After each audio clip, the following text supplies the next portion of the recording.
नकली ब्राह्मण नहीं हूँ, मैं असली ब्राह्मण हूँ। इन लोगों के कहने पर नहीं, किसी के कहने पर नहीं, मैं किसी के कहने पर नहीं, मैं भारत का स्वतंत्र नागरिक हूँ। उठता था सड़क पर तो उनके गले में घंटी बांध दी जाती थी, उसके चलने पर जल से धोया जाता था, बताया जाता था कि हरिजन जा रहा है।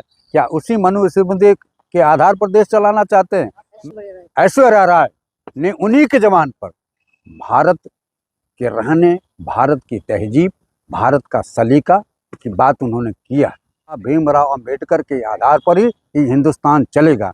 देखो, मैं बड़े स्पष्ट शब्दों में आपके माध्यम से कहना चाहता हूं कि धीरेन्द्र शास्त्री नरेंद्र मोदी के इशारे पर काम कर रहे हैं, उनके एजेंट के रूप में काम कर रहे हैं। आप बताओ, अगर ये संत हैं, अपने को मानते हैं, कथावाचक हैं, तो कथा संत महान कोई भी जो भगवान पर भरोसा करता है, वह किसी के इशारे पर अगर काम करता है, किसी के एजेंट के रूप में काम करता है, तो निश्चित रूप से वो संत और कथावाचक कहलाने लायक नहीं।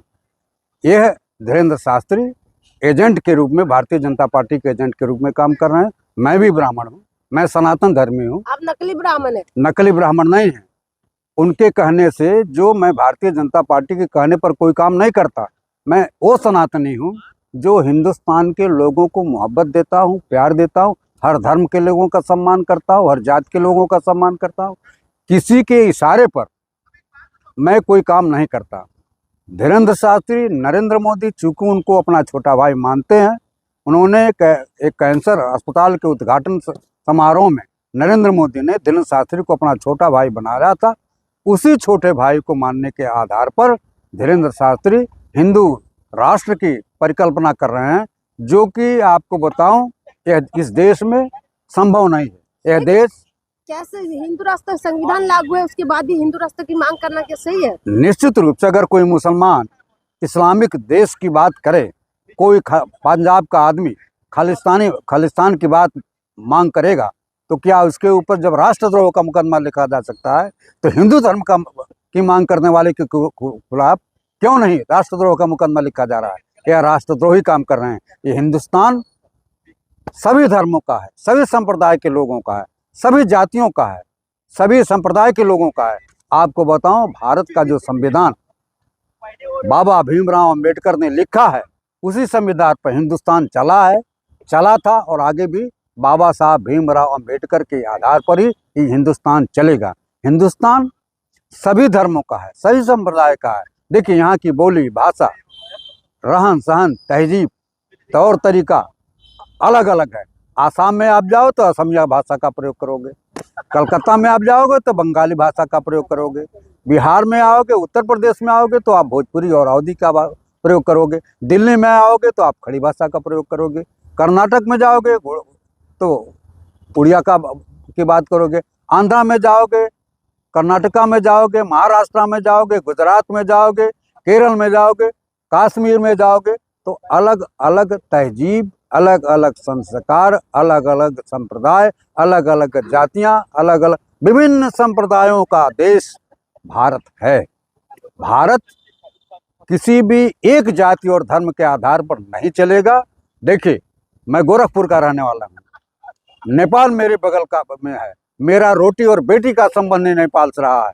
नेपाल हिंदू राष्ट्र रहा है, लेकिन चाइना ने देखा आपने हिंदू राष्ट्र का कितना अपमान किया। नेपाल खंड खंड में टूटने के आधार पर हो गया, वहाँ राजशाही चली गई, वहाँ जनतंत्र था, लोकतंत्र था, लेकिन हिंदू राष्ट्र को वहाँ के लोगों ने नकार दिया। हिंदुस्तान तो बहुत बड़ा, 140 करोड़ लोगों का देश है, लेकिन इतना बड़े बड़े हस्ती आ रहे हैं, आप जैसे लोग ही हिंदू विरोधी एक बात बताइए, एक भी सेलिब्रिटी का नाम बताइए। शिल्पा शेट्टी आए हैं, एकता कपूर आए हैं। अभी अभी आपने कल एक मीटिंग देखा होगा जिसमें शिल्पा शेट्टी ने प्रधानमंत्री नरेंद्र मोदी की दलाली किया है। वहीं एक फिल्म स्टारिका ऐश्वर्या राय ने उन्हीं के जवान पर भारत के रहने, भारत की तहजीब, भारत का सलीका की बात उन्होंने किया। आज उनकी चर्चा पूरे देश में हो रही है। शिल्पा शेट्टी की उतनी ही लोग बुराई कर रहे हैं। यह देश विभिन्न धर्मों का देश है। एक धर्म और एक जात के आधार पर यह देश नहीं चलेगा। यह देश बाबा साहब भीमराव अंबेडकर के सिद्धांत, उनके संविधान पर चला है, चलेगा, आगे भी उन्हीं के संविधान पर चलेगा। आप खुद ब्राह्मण हैं, आप क्यों विरोध कर रहे हैं? अच्छा है कि मनुस्मृति के द्वारा चले, महिलाओं को फिर से घर के अंदर सवाल ही नहीं उठता है। मनुस्मृति, मैं ब्राह्मण होने के बाद भी मनुस्मृति का समर्थक नहीं हूँ। मैं सनातन धर्मी हूँ, सनातन धर्म का आदर करता हूँ। इसमें जो भी, देखिए हमारा धर्म किसी से भेदभाव नहीं रखता, किसी के साथ नफरत का माहौल नहीं खड़ा कर देता। और यह लोग जो हिंदुस्तान बनाने की बात करते हैं, क्या आप उस जमाने में जाना चाहते हैं जहाँ कर्नाटका में लोग, तमिलनाडु में लोग, आंध्रा में अगर दलित चलता था सड़क पर तो उनके गले में घंटी बांध दी जाती थी, उसके चलने पर जल से धोया जाता था, बताया जाता था कि हरिजन जा रहा है? क्या उसी मनुस्मृति के आधार पर देश चलाना चाहते हैं? मैं ऐसे लोगों को नकारता हूं। मैं एक बाबा साहब भीमराव अंबेडकर पर हिंदुस्तान चलता है, चलेगा। आप नकली ब्राह्मण हैं इसलिए विरोध कर रहे हैं? अरे मैं नकली ब्राह्मण नहीं हूं, मैं असली ब्राह्मण हूं। इन लोगों के कहने पर नहीं, किसी के कहने पर नहीं, मैं किसी के कहने पर नहीं, मैं भारत का स्वतंत्र नागरिक हूं। भारत के नीतियों और सिद्धांतों पर विश्वास करता, किसी धर्म पर नहीं। मैं सनातन धर्मी हूं, जो कहूँगा वो सही कहूँगा। यह लोग सनातन धर्म को बदनाम कर रहे हैं। सनातन धर्म की परिभाषा यह लोग नहीं जानते हैं। सनातन धर्म का क ख ग घ नहीं जानते। सनातन धर्म सभी संप्रदाय, सभी धर्मों के लोगों को आदर करता है, सम्मान करता है, इज्जत करता है। किसी से नफरत का बीज नहीं बोया जाता है, ये सनातन धर्म बतलाता है। तो क्या लग रहा है, लास्ट सवाल है कि देश संविधान से चलेगा या हिंदू राष्ट्र बनेगा? हिंदू राष्ट्र से हिंदुस्तान नहीं चलेगा। क्या संभव है? ये असंभव है। संभव है कि बाबा साहब भीमराव अंबेडकर द्वारा बनाए गए संविधान के तहत हिंदुस्तान चला है, चल रहा है, आगे भी चलेगा।